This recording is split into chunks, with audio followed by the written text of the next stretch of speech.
হযরতে ফাতেমা রাদিয়াল্লাহু আনহা দৌড়ায় আসলেন। বাবাকে দেখে মেয়ে দৌড়ায় আসছে। মেয়েকে দেখে আমার নবীজি নিজের চাদরের মধ্যে আল্লাহর হাবিবের চাদরের মুবারকের মধ্যে জড়িয়ে ধরলেন। মাকে দেখে নানাকে দেখে হাসান হুসেন রাদিয়াল্লাহু আনহুমা দুইজন দৌড়ে আসছেন। আল্লাহর নবী তাদেরকেও চাদরের মধ্যে জড়িয়ে ধরলেন। হযরত আলী কাররামাল্লাহু ওয়াজহু তিনিও দৌড়ে আসলেন। আল্লাহর নবী তাকেও চাদর মুবারকের মধ্যে জড়িয়ে ধরলেন। জড়িয়ে ধরে আসমানের দিকে তাকায়া প্রিয় নবীজি বলতে লাগলেন, আল্লাহুম্মা হাউলা ইয়াহলি, আল্লাহ আমার আহল, আল্লাহ এরা আমার আহল, এরা আমার আহলে বায়াত, এরা আমার আহল। সুম্মা তালা আম্মা জান আয়েশা বলতেছেন, আমি দেখতেছি তখন নবীজি কুরআনের আয়াত তেলাওয়াত করলেন, ইন্নামা ইউরিদুল্লাহু লিইউযহিবা আনকুমুর রিজসা আহলাল বাইতি ওয়া ইউতাহহিরাকুম তাতহীরা। আল্লাহ এরা আমার আহল, এরা আমার আহলে বায়াত। রব্বি তুমি কুরআন আয়াত নাজিল করেছো, তুমি আর বলেছো আমার আহলকে তুমি পবিত্র করে দিয়েছো, পাক করে দিয়েছো, সাফ করে দিয়েছো। আল্লাহ এরা আমার আহল, ফাতিমা, হাসান, হুসেন, আলী রিদওয়ানুল্লাহি তাআলা আলাইহিম আজমাইন সবাইকে চাদরের মধ্যে জড়িয়ে ধরে নবী বললেন, আল্লাহ হুম্মা হাউলাই আহলি, আল্লাহ এরা আমার আহল, এরা আমার আহলে বায়াত, আল্লাহ এরা আমার আহলে বায়াত। কোরআন কর্তৃক যারা পবিত্র, জাহিলিয়াতের সারাবি কারাবি নাপাকি হারামি কোনো কিছুই তাদেরকে স্পর্শ পর্যন্ত করে নাই। একবার জোরে বলা যাবে কি সুবহানাল্লাহ। হযরত আলী রাদিয়াল্লাহু আনহু কারবালার ময়দানে তিনি ঘোড়ার উপর থেকে নামলেন। নামার পরে তিনি 2 রাকাত নামাজ পড়লেন। ওই কারবালায় হামজাল গাছের পাশে নামাজ পড়লেন। নামাজ শেষ হয়ে যাওয়ার পরে হযরত আলী রাদিয়াল্লাহু আনহু দোয়া করতে লাগলেন। দীর্ঘ সময় দোয়া হলো, ছোটখাটো কোনো দোয়া না, দীর্ঘ সময় তিনি ওইখানে রোদের মধ্যে বসে দোয়া করতে লাগলেন এবং কান্নাকাটি করতে লাগলেন।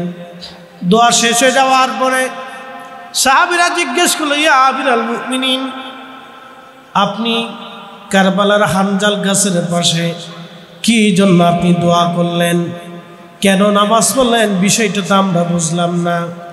হযরত আলী রাদিয়াল্লাহু আনহু বললেন, ও আমার নবীর সাহাবীরা, আমার সাথীরা, তোমরা শোনো, আমি আমার মাসুক নবীর পবিত্র জবান থেকে শুনেছি, এই কারবালার হামজাল গাছের পাশে আমার হুসেইন এবং তার পরিবার সহ এবং কিছু শুভাকাঙ্ক্ষী এখানে তারা নির্মমভাবে আমার নবীর উম্মতেরা পরবর্তীরা তাদেরকে শহীদ করবে, তাদের সাথে জুলুম করা হবে, অন্যায় করা হবে, বড় কঠিন কষ্ট দিয়ে দিয়ে তাদেরকে শহীদ করা হবে।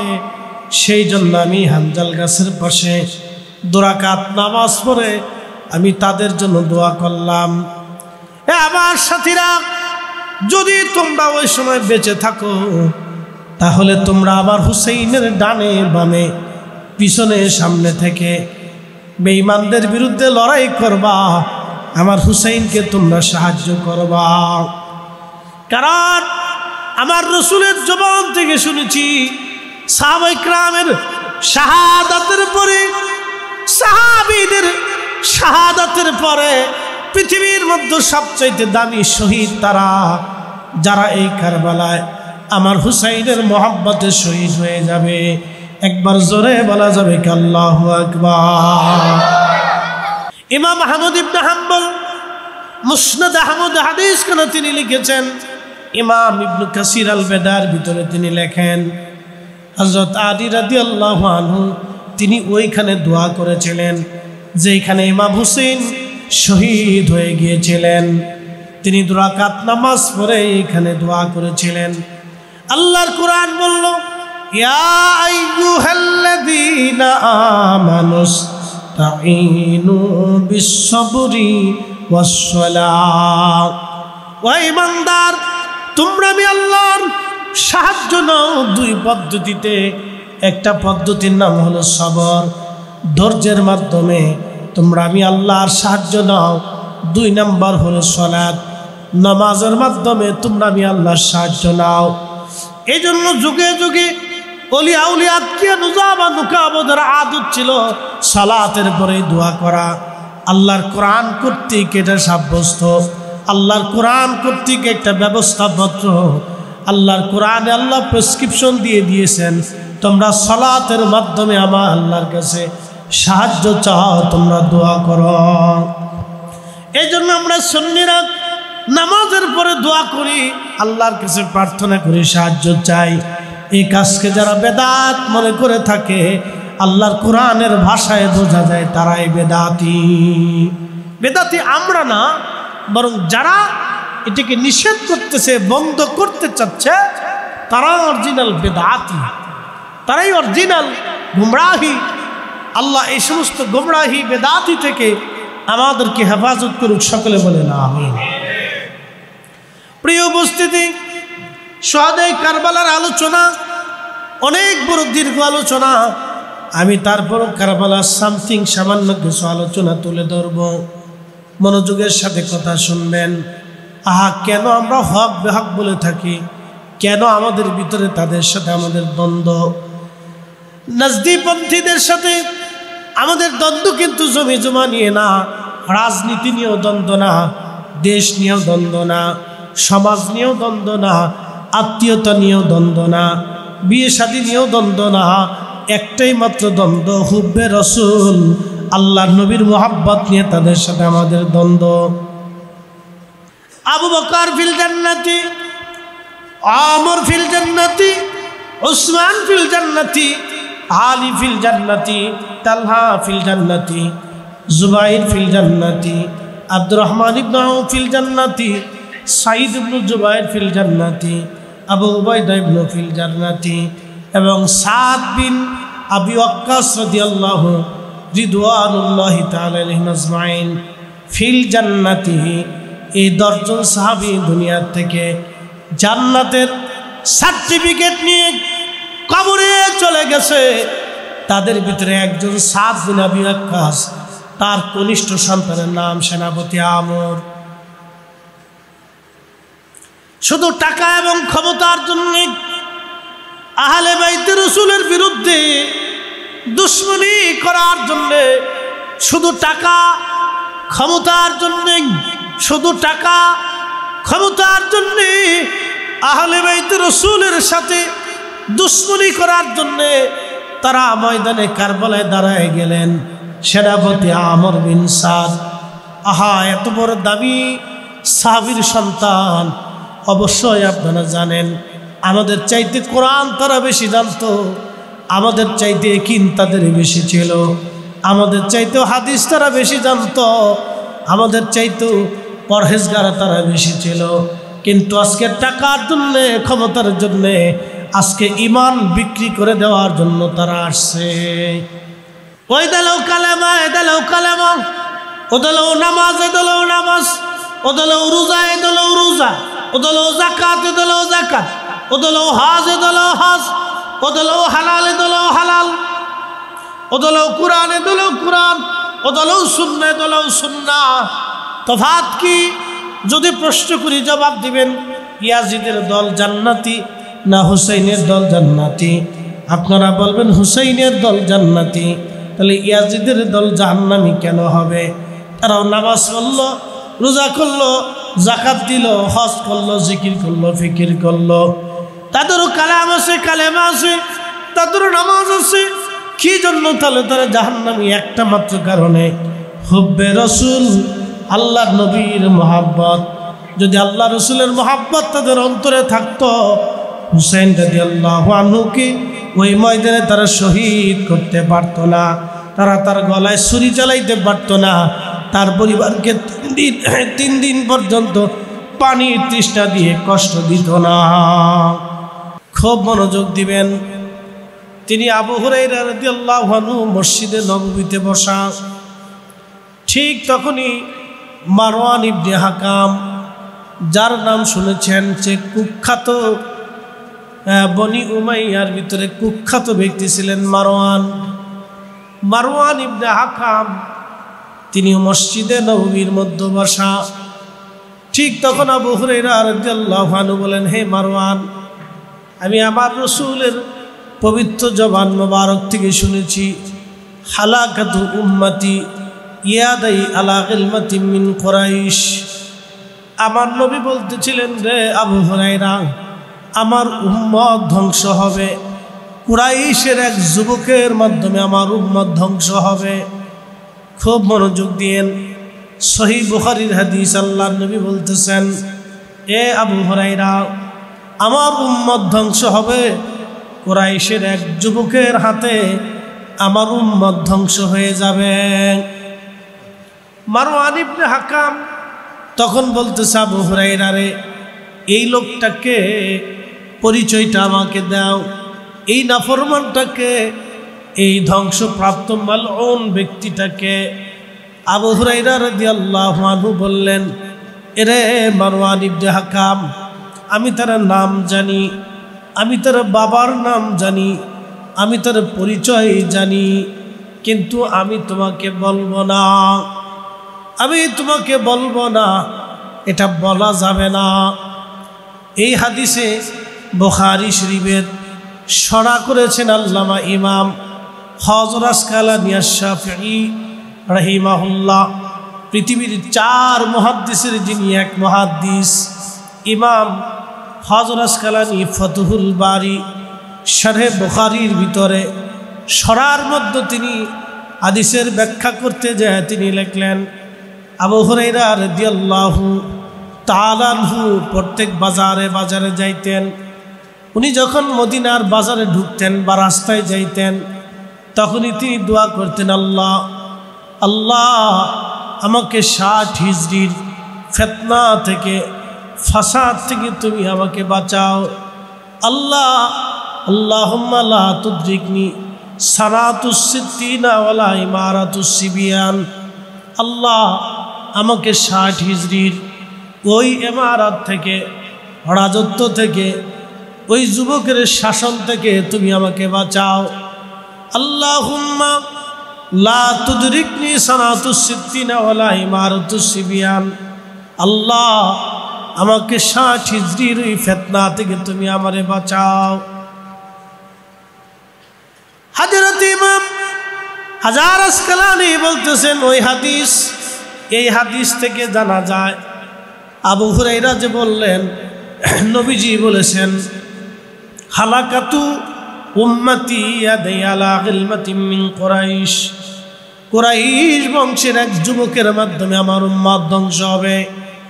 ইয়াজিদ কিন্তু অন্য কোনো বংশ না, সে কুরাইশ বংশের বনু উমাইয়া শাখার, আর আমার হুসাইন ছিল বনু হাশিমি শাখার। ইয়াজিদ হলো কুরাইশ বংশের বনু উমাইয়া শাখা, আর আমাদের সুলতান কারবালা হুসাইন রাদিয়াল্লাহু আনহু হচ্ছেন উমাইয়া কুরাইশ বংশের বনু হাশিমি শাখা।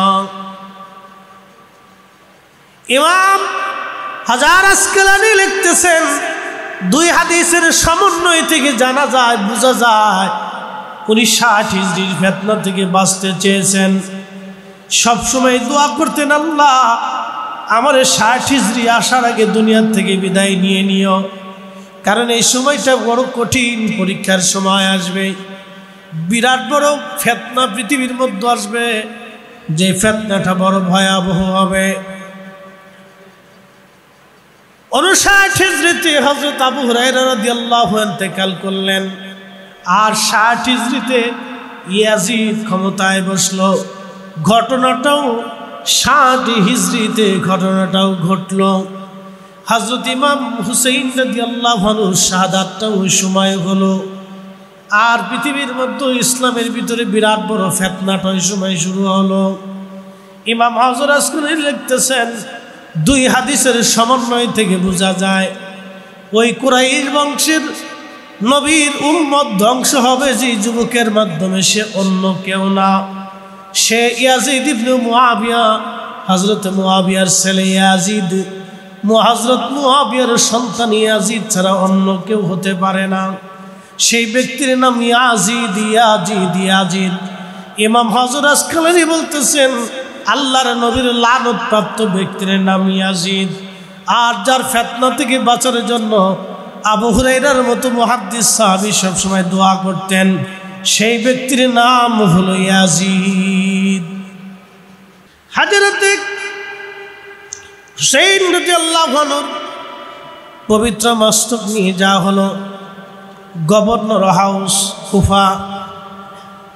উবাইদুল্লাহ ইবনে জিয়াদ একখানা লাঠি হাতে নিয়ে আওলাদে রাসূলের মুখ মুবারক, চক্ষু মুবারকে, ঠোঁট মুবারকের মধ্যে এরকম আঘাত করতেছিলেন, মৃদু মৃদু আঘাত করতেছিলেন আর তাকে বকাঝকা করতেছিলেন। মসজিদের ভিতরে গভর্নর হাউস একজন বৃদ্ধ সাহাবী ছিলেন, তার নাম ছিল যায়েদ ইবনে আরকাম রাদিয়াল্লাহু আনহু। নবীজির দরবারে তিনি যখন ছিলেন তখন তিনি যুবক ছিলেন, আর ইমাম হুসাইন রাদিয়াল্লাহু আনহু তখন ছোট ছিলেন, শিশু ছিলেন, খেলাধুলা করতেন আল্লাহর নবীজির সঙ্গে। আহা, হযরত যায়েদ ইবনে আরকাম সেই দিন তিনি বৃদ্ধ হয়ে গিয়েছিলেন। লাঠির উপরে ভর দিয়ে প্রিয় নবীজির সাহাবী একটা নজর ইমাম হুসাইনকে দেখার জন্য আসছে। লাঠির উপরে ভর দিয়ে ওই মজলিসের মধ্যে তিনি আসলেন। লাঠির উপরে ভর দিয়ে আসার পরে তিনি দাঁড়ায় দাঁড়াইয়া এই অবমাননা যখন দেখতেছিলেন তখন নবীজির সাহাবী আর বরদাস্ত করতে পারেন নাই। চোখের পানি ছেড়ে দিয়ে যায়েদ ইবনে আরকাম ডাক দিয়ে বলতেছিলেন, এ মারজানার বেটা, মারজানার ছেলে, তুমি কার মুখের মধ্যে লাঠির আঘাত করো? তোমার লাঠি ওই পবিত্র মুখ থেকে সরাইয়া নাও। আমি রাসূল কারীমের সাহাবী যায়েদ ইবনে আরকাম, আমি যুবক ছিলাম, নবীর দরবারে বহুদিন আমি কাটিয়েছিলাম। এই ইরাকের কুফা থেকে মদিনায় যে নবীর দরবারে দীর্ঘ সময় আমি কাটিয়েছি। তুমি তোমার লাঠি সরাও মারজানার বেটা। আমি রাসূলুল্লাহর সাহাবী, আমি আমার এই চোখ দিয়ে বহুবার দেখেছি আল্লাহর নবীজি ওই মুখ মুবারকের মধ্যে চুমা লাগাইতো, ওই চক্ষু মুবারকের রহমতের নবী চুমা লাগাইতো, ওই চেহারা মুবারকের মধ্যে আমার রাসূল চুমা লাগাইতো, আমি নিজের চোখে দেখছি। তোর লাঠি সরাও রে মারজানার বেটা, তুই জানিস না তুই কোন জায়গায় লাঠির আঘাত করতেছিস। নবীর সাহাবী শুধু আহলে বাইত রাসূলের মহব্বতে তার দেখা এই কথা বলার সাথে সাথে উবাইদুল্লাহ ইবনে জিয়াদ ডাক দিয়ে বলল, বেটা রাসূলুল্লাহ সাহাবী, বের হয়ে যা, যদি বের না হোস তোরে ঘাড় ধাক্কা দিয়ে এখান থেকে বের করব, আর যদি বের হতে না চাস তোকে এইখানে কিন্তু আমি হত্যা করে ফেলব। বের হয়ে যা, তাড়াতাড়ি এখান থেকে বের হয়ে যা। চিন্তা করেন নবীর একজন দামি সাহাবী যায়েদ ইবনে আরকামকে সেই দিন ঘাড় ধাক্কা দিয়ে বের করে দেওয়া হলো। যায়েদ ইবনে আরকাম বলতেছিলেন, রে মারজানার বেটা, তুমি আমাকে মেরে ফেলে দেওয়ার হুমকি দিচ্ছ। আমি যায়েদ ইবনে আরকাম একবার না, তুমি যদি আমাকে 1000 বার শহীদ করো, আর 1000 বার যদি আল্লাহ আমার জীবন ফেরায় দেয়, আমি 1000 বার শহীদ হওয়ার জন্য প্রস্তুত আছি। একবার জোরে বলা যাবে কি আল্লাহু আকবার? আহা, সেই দিন আল্লাহ রাসূলের সাহাবীরা তাদের কাছে নিরাপদ ছিল না। কত কঠিন পরিস্থিতি ছিল যে সাহাবে কাম বৃদ্ধ সাহাবী রাসূল কারীমের তার কাছে নিরাপদ নাই। আজকে সেই দিন ওই মজলিস থেকে যায়েদ ইবনে আরকাম রাদিয়াল্লাহু আনহুকে ঘাড় ধাক্কা দিয়ে বের করে দেওয়া হলো। আহা, পবিত্র মাথা মোবারক নিয়ে যাওয়া হচ্ছিল সিরিয়ার দিকে। অনেক বড় লম্বা ঘটনা সিরিয়ার দিকে নিয়ে যাওয়া হচ্ছিল। পবিত্র মাথা মোবারক নিয়ে যাওয়া হচ্ছে সিরিয়ার পথে, মরুভূমির রাস্তা, বহু দূর পথ অতিক্রম করার পরে সন্ধ্যা ঘনায় গেল। একটা গির্জা দেখা গেল। এই সিরিয়ার সৈন্যরা গির্জার পাশে যায় ডাক দিল, কেউ আসো। ভিতর থেকে একজন খ্রিস্টান পাদ্রী বের হয়ে আসলো। কে তোমরা? কারা তোমরা? কি জন্য আসছো?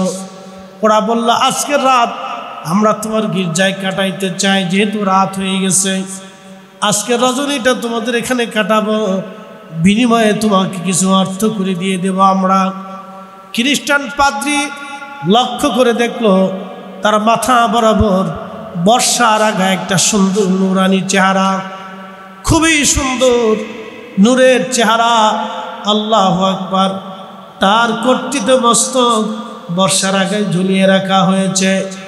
জিজ্ঞেস করলো, এই সুন্দর নুরানি চেহারার অধিকারী এই পবিত্র মাথা মোবারক তোমরা বর্ষার আগায় কেন ঝুলাইছো?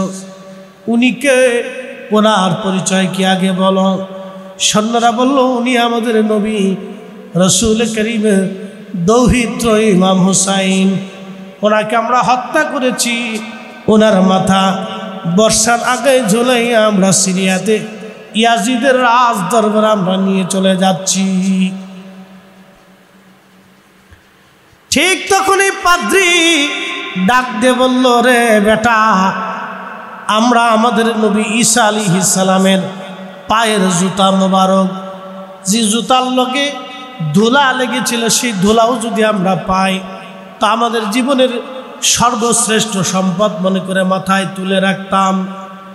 আর তোরা রসুলের আওলাদ পাওয়ার পরেও তোরা তাকে হত্যা করলি, তারে কতল করলি, তার মাথা কেটে বর্ষার আগে বিদায় ঝুলাইয়া তোরা আজকে আমার সামনে দাঁড়াইলি। তোদের মতো নিকৃষ্ট মানুষ দুনিয়ার যুগে আর হতে পারে না। ওই মহিলারা কারা? বলতেছে, মহিলারা আমার রসুলের আহলে পরিবার। বলে, তোরা আজকে রাতটা কি মস্তক মোবারক আমাকে দিবি, আর এই নবীজির পরিবারের মেহমানদেরকে কি আমাকে একবার মেহমানদারি করার সুযোগ আমাকে দিবি? বিনিময়ে আমার এই গির্জার ভিতরে 10,000 স্বর্ণ মুদ্রা আছে। 10,000 স্বর্ণ মুদ্রা সব তোদেরকে দিয়ে দিব। একটা রাতের জন্য কি আহলে বাইতে রাসূলের মাথা মোবারক আমার খেদমত করার সুযোগ দিবি? ওরা চিন্তা করলো, 10,000 স্বর্ণ মুদ্রা কি বাড়ির কাছে কোথায়? এখনকার দিনে কত বিলিয়ন মার্কিন ডলার হবে একটু চিন্তা করে। বলতেছে, হ্যাঁ দিব। ওরা তো টাকার লোভী ছিল, বলে হ্যাঁ দিব। কিন্তু ওদের কাছে যে সম্পদ, এই সম্পদ ওরা চিনতে পারে না, তো না, হ্যাঁ দিয়ে দিব। তো খ্রিস্টান পাদ্রী স্বর্ণমুদ্রা দিয়ে দিল, মাথা মোবারক নিয়ে গেছে নিজের বেডরুমের মধ্যে নিয়ে স্বর্ণের বাসনের উপরে খুব আদবের সাথে, মহব্বতের সাথে মাথা মোবারক রাখলেন। একসাথে বলা যাবে মারহাবা। এটা মহব্বত, এটার নাম কি? মহব্বত। যারা কালমা পড়লো তাদের মহব্বত নাই, কিন্তু একজন কালমাহীন মানুষ, একজন অন্য ধর্মের পাদ্রী, তার অন্তরে মহব্বত জ্বলে উঠেছে, ভালোবাসা আগুন জ্বলে উঠছে। তিনি মহিলাদেরকে পর্দার আড়ালে দিয়ে দিলেন এবং হযরত জয়নব রাদিয়াল্লাহু আনহাকে বললেন, দেখেন, আপনি রসুলের আওলাদ, ফাতিমাতুজ জাহরার কন্যা, আপনি ইমাম হাসান হুসাইনের বোন, আপনি ক্ষমা করবেন, যদিও আমি একজন খ্রিস্টান, আপনার নানার উম্মত না, কিন্তু আপনাদেরকে মহাব্বত করি। আজকের রাতটা আপনাদেরকে মেহমানদারি করব, আমার এখানে নিশ্চিন্তে বিশ্রাম করবেন। আপনারা ক্লান্ত শ্রান্ত স্বজনহারা, ক্ষমা করে দিবেন।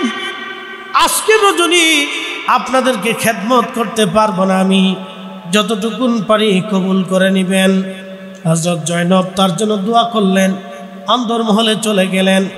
পবিত্র মস্তক মুবারক হুসাইন রাদিয়াল্লাহু আনহুর মাথা মুবারক নিয়ে তিনি মাথার উপরে পানি ঢেলে ঢেলে চুল দাড়ি মুবারকের রক্তগুলি পরিষ্কার করতে লাগতেছিলেন। আর চোখের পানি ফেলে ফেলে কাঁদতেছিলেন। চুল দাড়ি মোবারক থেকে রক্ত ধুলাবালিগুলি পানি দিয়ে পরিষ্কার করতেছিলেন আর তিনি কাঁদতেছিলেন। ঠিক এমন সময় লক্ষ্য করলেন আওলাদে রাসূলের পবিত্র চেহারা মোবারক থেকে আসমান বরাবর একটা নূর মুবারক আসমান বরাবর চলে গিয়েছে। একবার জোরে বলা যাবে কি আল্লাহু আকবার। ওই নূরের দিকে তাকিয়ে গায়েবী অনেক দৃশ্যগুলো উনি দেখতে লাগলেন। ওনার কলিজার ইমানের দরজা খুলে গেল। সাথে সাথে তিনি পড়তে লাগলেন লা ইলাহা ইল্লাল্লাহু মুহাম্মাদুর রাসূলুল্লাহ সাল্লাল্লাহু আলাইহি ওয়াসাল্লাম সালাতুন ইয়া রাসূলুল্লাহ আলাইকুম সালামুন ইয়া। রাসূল কারীমের মোহাব্বত নিয়ে তাদের সাথে আমাদের দ্বন্দ্ব, অন্য কোনো কারণ নেই, অন্য কোনো উদ্দেশ্য না, দ্বন্দ্ব একটাই। বুঝাই আপনাদেরকে, অ্যাটেনশন, একটু মনোযোগ দিবেন। আমরাও কালেমা পড়ি, আমাদেরও কোরআন আছে, আমাদের হাদিস আছে, আমাদের সুন্নাহ আছে, আমাদের জিকির আছে, আমাদের সব আছে। কারবালার ময়দানে দাস্তে কারবালার ময়দানে হুসেইন রাদিয়াল্লাহু আনহু একদল, ওনার সাথে মাত্র ৭২ জন মহিলা নারী সহ সম্মানিত আহলে বাইত রাসূল করিম সাল্লাল্লাহু আলাইহি সাল্লামের পরিবার সহ মোট ১০০ জন। ইতিহাসে এভাবে লেখা কম বেশি হতে পারে, সামথিং। তো ছোট্ট একটা পরিবার, একটা ছোট্ট কাফেলা ওনাকে দাওয়াত করে নিয়ে গেছে। সামনে ২২,০০০ ইয়াজিদের সৈন্য, ২২,০০০। মনোযোগ দিবেন, এই দলেও কালেমা, ২২,০০০-এর দলেও কালেমা, হুসাইনের দলেও কোরআন, ও দলেও কোরআন, এ দলেও হজ, ও দলেও হজ, এ দলেও যাকাত, ও দলেও যাকাত। তখনকার দিনে মুসলমানরা কিন্তু তাহাজ্জুদ কাজা করত না, এত দামি মুসলমান ছিল। এই দলের যিনি প্রধান তিনি হুসাইন রাদিয়াল্লাহু আনহু। ওই ২২,০০০-এর যিনি প্রধান সেনাপতি তার নাম আমর বিন সাদ। আমি তার পরিচয়টাই দিই, পরিচয় দিলে আপনারা আশ্চর্য হবেন। তার বাবার নাম সাদ বিন আবি ওয়াক্কাস রাদিয়াল্লাহু আনহু, যিনি ১০ সাহাবীর এক সাহাবী। দুনিয়ার থেকে ১০ সাহাবী জান্নাতের সুসংবাদ পেয়েছেন।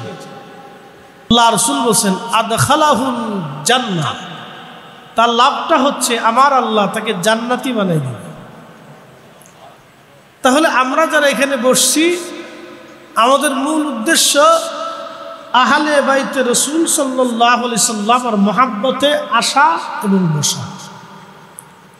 ওনাদেরকে ভালোবাসাই মানে আল্লাহ রসুলকে ভালোবাসা, আর আল্লাহ রসুলকে ভালোবাসা মানে আল্লাহকে ভালোবাসা, আর আল্লাহকে ভালোবাসা মানে আল্লাহর জান্নাতে চলে যাওয়া। এই যে বেনিফিট, এই যে লাভ আল্লাহ রসুল আমাদের জন্য ঘোষণা দিয়ে দিলেন। তার মানে যিনারা আয়োজক এবং যিনারা এই মাহফিল সাজিয়েছেন, যিনারা আসছেন, আমরা সবাই আজকে ভাগ্যবান, আমরা সবাই আজকে ভাগ্যবান, আমরা আজকে সবাই সাকসেস। এরপরে ইনশাআল্লাহ রাসূল বলতেছেন ওমান আবগাদাহুমা ফাকাদ আবগাদানি। এরপরে আল্লাহর নবী বলতেছেন আমার উম্মতেরা যারা তাদেরকে কষ্ট দিল এবং তাদেরকে ব্যথা দিল, তাদের সঙ্গে দুশ্মনী করল, সে যেন আমি নবীর সঙ্গে কষ্ট দিলে, আমাকে ব্যথা দিলে এবং আমার সঙ্গে দুশ্মনী করল। ওমান আবগাদানি আবগাদাহুল্লাহ, যে আমাকে কষ্ট দিল সে যেন আল্লাহকে কষ্ট দিল। ওমান আবগাদাহুল্লাহু আদখালাহুন নার, যে আল্লাহকে কষ্ট দিল আমার রব আমার আল্লাহ তাকে জাহান্নামী বানাই দিল। এজন্যে আমরা ইয়াজিদ এবং তার অনুসারীদেরকে আমরা জাহান্নামী মনে করি। হাদিসের পরিভাষা আমরা তাদেরকে জাহান্নামী মনে করি, জান্নাতি মনে করতে পারি না। জাহান্নামী মনে করি, জান্নাতি আমরা মনে করতে পারি না।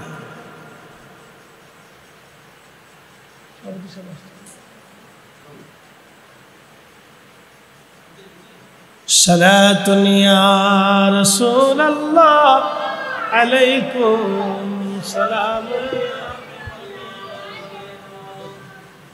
সালাতুন ইয়া রাসূলুল্লাহ আলাইকুম সালামুন ইয়া হাবিবাল্লাহ আলাইকুম।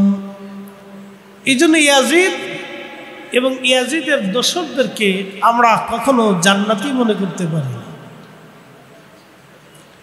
আল্লাহ নবী বললেন, হালাকাতু উম্মতি আদাইলা গিলমাতিন মিন কুরাইশ।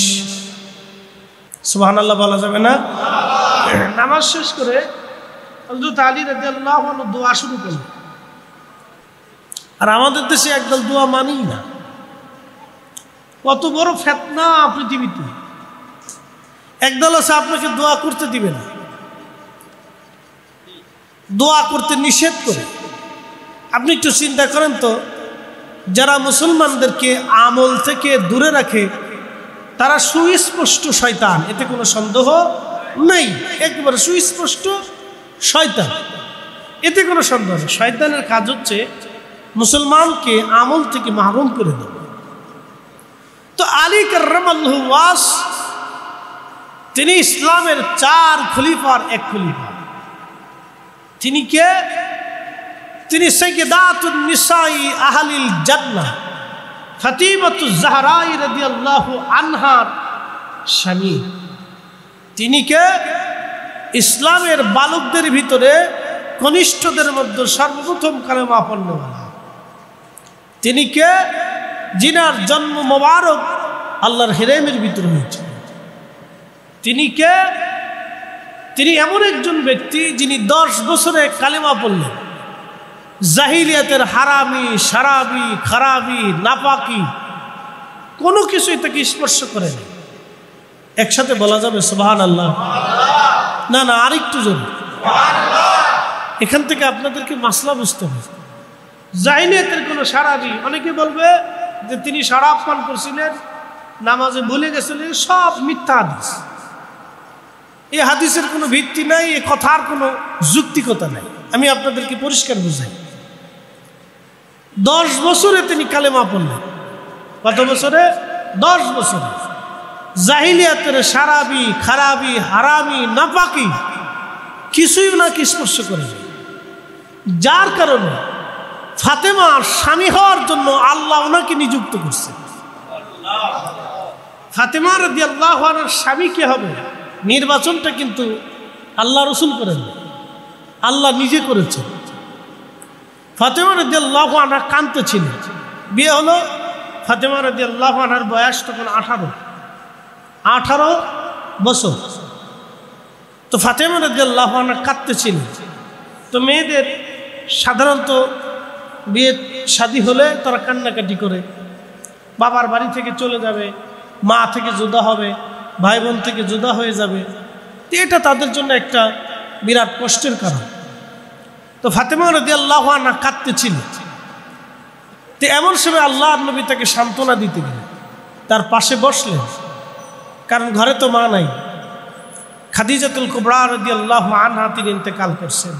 তো তিনি থাকলে মেয়েকে সান্ত্বনা দিতেন। তো আল্লাহর নবী পাশে যে বসলেন, সান্ত্বনা দিচ্ছে, ফাতেমা রে, আমি বুঝছি তুমি কি জন্য কাঁদো।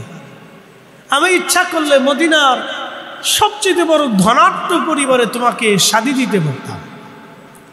তোমাকে এমন একজনের সাথে বিয়ে দিচ্ছি যার একটা ঘরও নেই, যার বিছানায় বিছানোর মতো চাদরও নেই। আহা, তার কোনো আসবাবপত্র নেই, রান্না করবে সেই পাতিলও তার নেই। আমি একবারে একজন গরিব ব্যক্তির সাথে তোমাকে শাদী দিচ্ছি। কিন্তু ফাতেমা জানো, পছন্দটা তো আমার না, তোমার স্বামী যিনি পছন্দ করেছেন তিনি আমার আল্লাহ। আর একটু জোরে বলবেন। ফাতেমা রাদিয়াল্লাহু আনহা চোখের পানি মুছে ফেলছে। আল্লাহ যার স্বামী পছন্দ করছে তার তো আর জীবনে দুঃখ হইতে পারে না, সাথে সাথে পানি মুছে ফেলছে। চিন্তা করেন, তাহলে রাসূলুল্লাহর পছন্দ, আল্লাহর পছন্দের ব্যক্তি হযরত আলী কাররামাল্লাহ, একসাথে বলবেন আল্লাহু আকবার। সে কি করে সারাবি খারাবি হারামি নাপাকি এর ভিতরে নিজেকে নিমজ্জিত রাখতে পারে? সে কি করে মদ পান করতে পারে? এটা ডাহা মিথ্যা কথা, কখনোই হতে পারে। পৃথিবী উল্টে যাবে তাও হবে না। কোরআন বলছে ইন্নামা ইরিদুল্লাহু লিইউযহিবা আনকুমুর রিজসা আহলাল বাইতি ওয়া ইউতাহহিরাকুম তাতহীরা। ও নবী, আমি আপনার পরিবারকে একবারে পাক ও সাফ পবিত্রতর পবিত্র করে রাখছি। আরো জোরে বলবেন আল্লাহর জবান, আল্লাহর কুদরতি জবানের কথা ডান বাম হতে পারে? পরিবর্তন হতে পারে?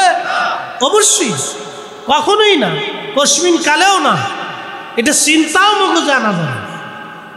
আয়াত নাজিল হলো, আম্মাজান আয়েশা সিদ্দিকা বলতেছেন, আয়াত নাজিল হওয়ার পরে প্রিয় নবীজি তখন কালো চাদর পরিহিত অবস্থায় হুজরা শরীফ আছে, যেখানে রওজা শরীফ, এটাই আম্মাজানের হুজরা শরীফ ছিল।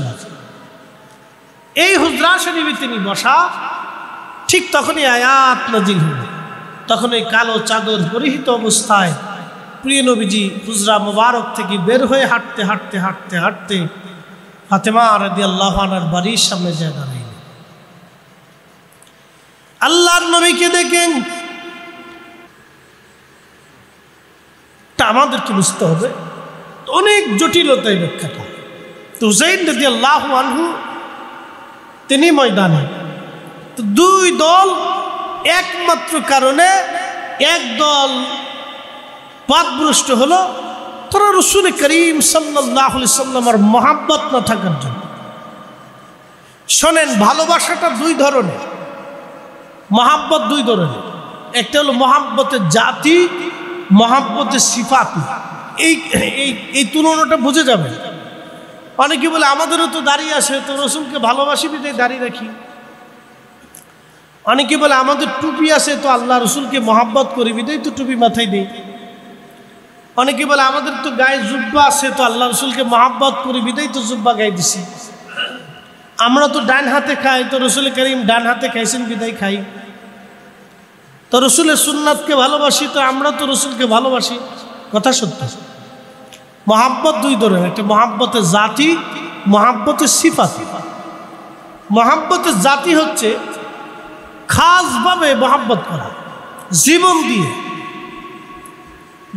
দিয়ে মহাব্বত করা, জীবন দিয়ে।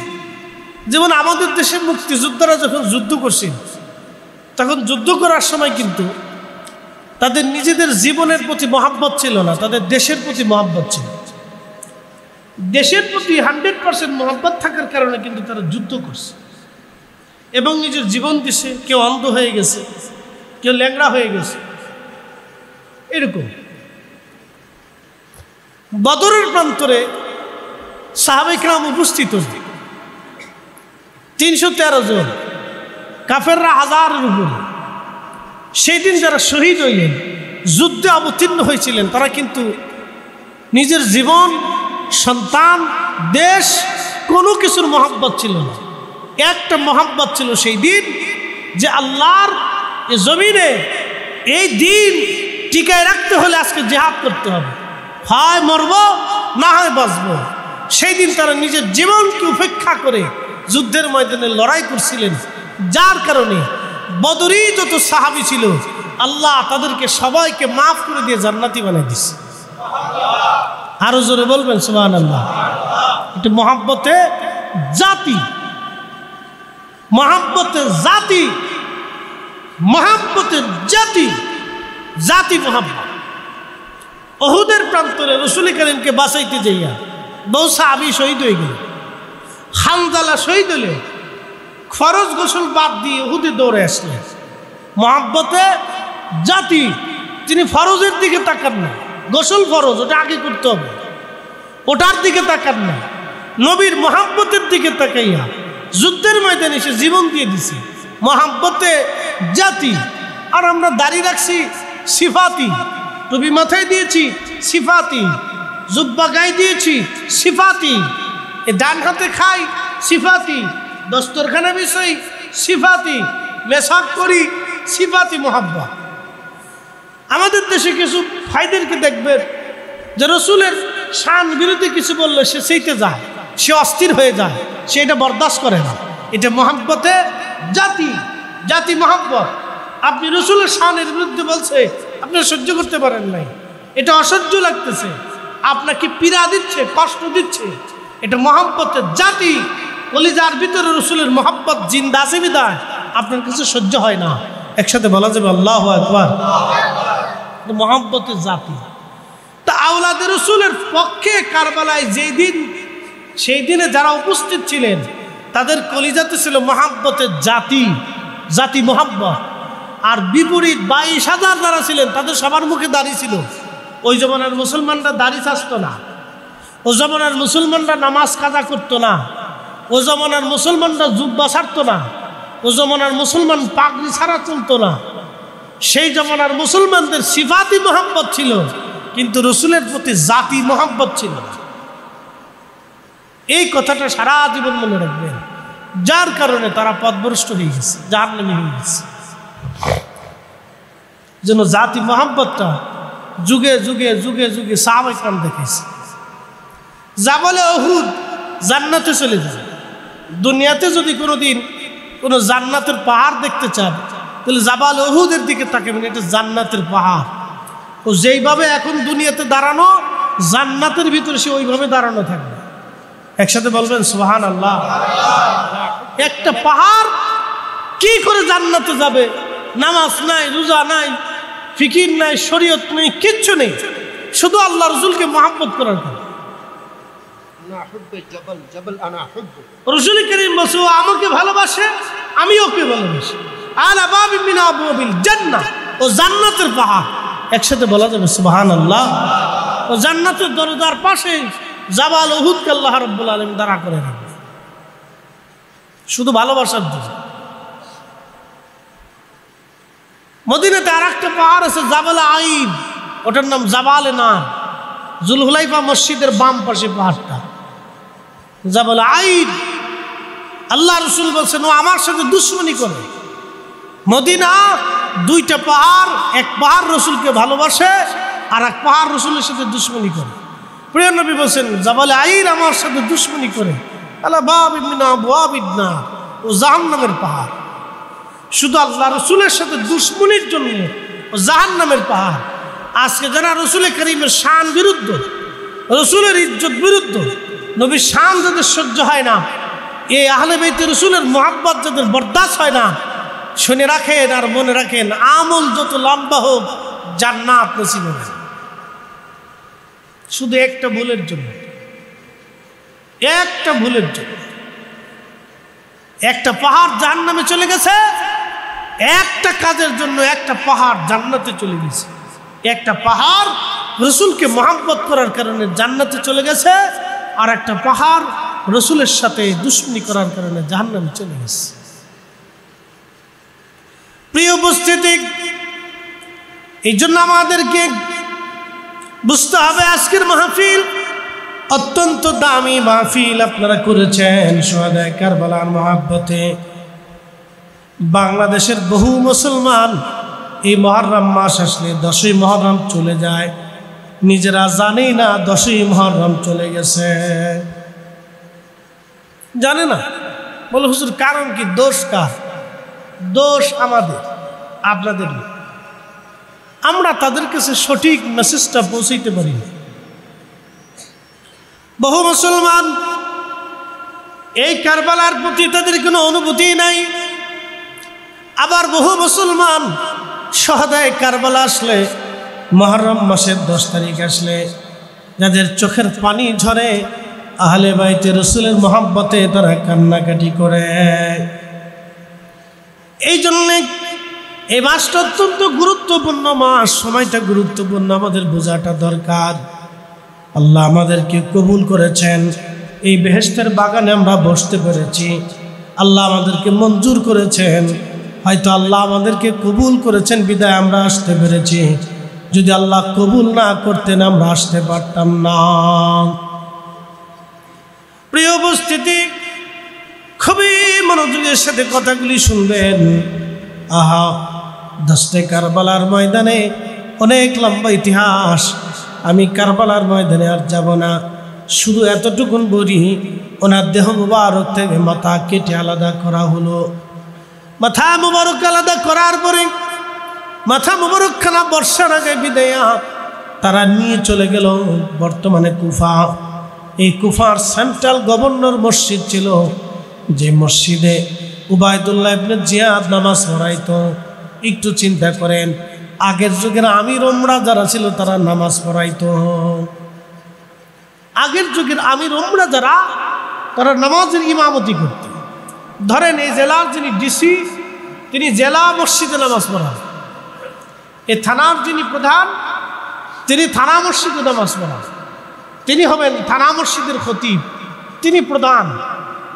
আচ্ছা, আপনারা চিন্তা করেন তো, জেলা মসজিদের ডিসি সাহেব যদি খতিব হন, ইমামতি করেন, তাহলে আশা করি উনি চুরি করার কথা না, ডাইনবাম করার কথা না, দুর্নীতি করার কথা না, বেইনসাফি করার কথা না, দায়িত্ব অবহেলা করার কথা না।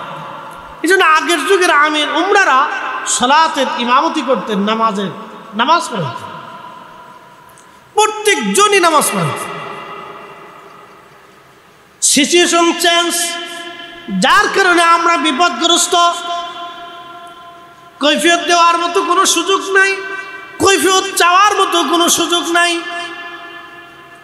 ধরেন আমাদের দেশের যিনি এসপি সাহেব, তিনি যদি মসজিদে ইমামতি করেন, তাহলে ওই মসজিদে জোয়ার নামাজ পড়ার জন্য হাজার হাজার মুসল্লি উপস্থিত। তখন খতিব উনি নামাজ পড়াবেন, তিনি জেলার পুলিশ প্রধান, তো উনি নামাজ পড়ানোর জন্য দাঁড়াইছেন। এমন সময় ব্যক্তি দাঁড়ায় বলল, স্যার আমার কিছু বক্তব্য আছে, কথা আছে, আপনি নামাজ পড়াবেন, আমার ফয়সালাটাকে দিয়ে দেন। আপনি অমুক জায়গায় এই কাজ সংগঠিত হয়েছে, এখনো ফয়সালা হয় না। এই যে কৈফিয়তটা, এই যে সুযোগটা, এটা আমাদের এখন আর নাই। পরিস্থিতি সিচুয়েশন ভিন্ন, যার কারণে আমাদের অনেক কিছুই আমরা এখন পাই না। আগের যুগের খেলাফতি ব্যবস্থার ভিতরে এই সিচুয়েশনগুলি ছিল। যিনি রাষ্ট্রের প্রধান, তিনি একবারে সেন্ট্রাল মসজিদে তিনি নামাজ পড়াবেন। ইয়াজিদও নামাজ পড়াইছেন, সেও কিন্তু নামাজ পড়াইছেন। তো উবাইদুল্লাহ ইবনে জিয়াদ গভর্নর, তিনি কুফার গভর্নর, তিনি সেন্ট্রাল মসজিদে নামাজ পড়তে গেছেন, মিম্বরে বসছেন। তো মনোযোগ দিয়ে, হুসেইন রাদিয়াল্লাহু আনহুর পবিত্র মাথা মোবারক নিজের পায়ের সামনে, নিচে মিম্বরের নিচে পায়ের সামনে একটা প্লেটের উপরে রাখা হয়েছে। উনি মিম্বরে বসছেন, মিম্বরে বসে উনি মসজিদের ভিতরে ভাষণ দিচ্ছে, মুসলমানরা, আমিরুল মুমিনিন ইয়াজিদের বিজয় আল্লাহ দিছে, আর মিথ্যাবাদী হুসাইনের পরাজয় আল্লাহ দিয়েছে। নাউজুবিল্লাহ। মসজিদে হাজার হাজার মুসল্লি, কারো কথা নাই, সবাই চুপ। হাজার হাজার মুসল্লি, সবাই চুপ, কেউ কথা বলে না। কি বুঝলেন? মুসলমান আছে, মরে গেছে। হাজার হাজার মুসলমান, কারো কথা নেই, সবাই চুপ। তাহলে যারা নামাজ পড়তে আসছে তারাও বেঈমান, যিনি নামাজ পড়াচ্ছেন তিনিও বেঈমান। তো আমার দেশের দুই একজন হুজুর এরকম বেঈমান হবে, তাতে কিচ্ছু আসে যায় না, ও তো চিন্তার কোনো কারণই নেই, হতেই পারে। আগেও ছিল। তো মনোযোগ দিয়ে, হাজার হাজার মুসল্লি, কোনো প্রতিবাদ নেই, সব চুপ। উনি ভাষণ দিচ্ছেন, ও মুসলমানেরা, আমিরুল মুমিনিন ইয়াজিদের বিজয় আল্লাহ দিয়েছে, মিথ্যাবাদী হুসাইনের পরাজয় আল্লাহ দিয়েছে। আহা, মসজিদের এক কোণা একজন অন্ধ বসা ছিল, তার নাম ইবনে আফিফ, আব্দুল্লাহ ইবনে আফিফ। রাদিয়াল্লাহু আনহু, তিনি সাহাবী ছিলেন না, তিনি আলী রাদিয়াল্লাহু আনহুকে মহব্বত করতেন, আহলে বাইত রাসূলকে খুব ভালোবাসতেন, কিন্তু অন্ধ। এক কোনায় বসেছিলেন তিনি, ইবনে আফিফ আর সহ্য করতে পারেন না, চোখ অন্ধ কিন্তু দিল অন্ধ। দাঁড়িয়ে গেলেন, প্রতিবাদ করে বলেন, এ মারজানার ছেলে, এইভাবে বলতেছেন মসজিদের কোনায় দাঁড়িয়ে, এই মারজানার ছেলে, আল্লাহ যদি আমার চোখ ভালো করতেন, আমি অন্ধ যদি না থাকতাম, এই মসজিদের ভিতরে থেকে হত্যা করতাম। তুই আমার আহলে বাইত রাসূলের আল্লাহর নবীর আওলাদকে মিথ্যাবাদী বলতেছিস, আর দুশমনের রাসূলকে তুমি আমিরুল মুমিনিন বলতেছিস। আল্লাহর কসম, আমি ইবনে আফিফের চোখ ভালো থাকলে তোকে মারজানার ছেলে মসজিদে তোকে হত্যা করতাম। শুধু এই বাক্যটুকু ব্যবহার করার কারণে, আহলে বাইত রাসূলের পক্ষ অবলম্বন করার কারণে সেই দিন তাকে মসজিদের বাইরে এনে জবাই দেওয়া হয়েছে।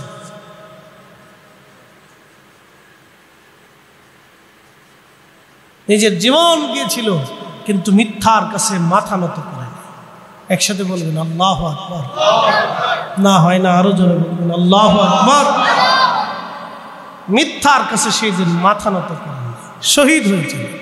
এক অন্ধ শাহাদাতের সুধা পান করে ইশকে রাসূলের সুঘ্রাণ নিয়ে তিনি কবরে চলে গেছেন।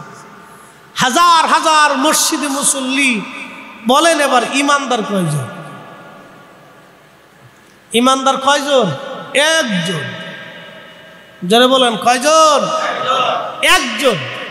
তো এরও কালেমা মুসল্লিদের কালেমা আছে, এরও নামাজ মুসল্লিরও নামাজ আছে।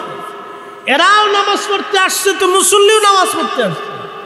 ইবনে আফিফেরও রোজা আছে, তো মুসল্লিদেরও রোজা আছে। ইবনে আফিফের জিকির আছে, তো মুসল্লিদেরও জিকির আছে। ইবনে আফিফ মুসলমান, তো মুসল্লিরা মুসলমান। তো ইমানদার একজন কেন? একমাত্র কারণ রসুলের মহব্বত কলিজায় থাকার জন্য। কথা বলেন ঠিক না বেটি? একমাত্র কারণ, একমাত্র কারণ। এই জন্য আল্লামা ইকবাল জওয়াবে শিকওয়াতে লিখছেন, মগজ কোরা রুহে ইমা জান দিন হস্তে হুব্বে রহমাতুল লিল আলামিন। কোরআনের মগজ বলো, ঈমানের রূহ বলো, ধর্মের প্রাণ বলো, সব কিছুর মূল আল্লাহর নবীর মহাব্বত। কাজী নজরুল লিখলেন, আল্লাহকে যে পাইতে চায় হযরতকে ভালোবেসে, আল্লাহকে যে পাইতে ভালোবেসে, আরশ কুরসি লৌহ কলম না চাহিতেই পেয়েছে সে। সালাতুন ইয়া রাসূলুল্লাহ আলাইকুম, সালাতুন ইয়া রাসূলুল্লাহ